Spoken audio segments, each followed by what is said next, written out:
कर्जत तालुक्यातील कळंबोली येथील विद्युत महावितरण लाईट सबस्टेशन परिसरात आज दुपारी 3:30च्या सुमारास झालेल्या अपघातात अर्जुन मोरेश्वर मिनमणे या 39 वर्षीय व्यक्तीचा विजेचा प्रवाह लागून मृत्यू झाल्याची दुर्दैवी घटना घडली आहे।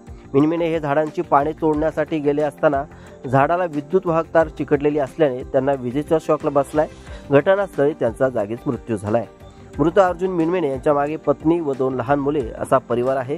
या घटनेनंतर परिसरात हळहळ व्यक्त होत असून अंजप गावातील नागरिकांनी संताप व्यक्त करत मृतदेह घेण्यास नकार दिलाय। घटना घडून 3 तास उलटूनही कोणताही प्रशासकीय अधिकारी घटनास्थळी पोहोचलेला नाही। यामुळे संतप्त ग्रामस्थांनी महावितरणाच्या निष्काळजीपणाचा निषेध करत उपकार्यकारी अभियंता यांच्या कार्यालयासमोर मृतदेह ठेवून आंदोलन सुरू केले आहे।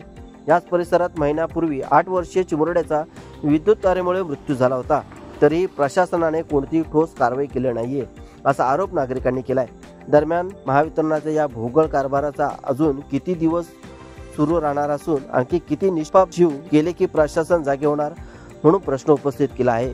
एकूणच आता ग्रामस्थांनी आक्रमक भूमिका घेऊन कर्जत तालुका हा पूर्णतः येथील कर्जत तालुक्यातील वीज पुरवठा खंडित करण्यात आला असून संपूर्ण तालुका हा अंधारात आहे। महाराष्ट्र न्यूज 24 साठी अजय गायकवाड, कर्जत।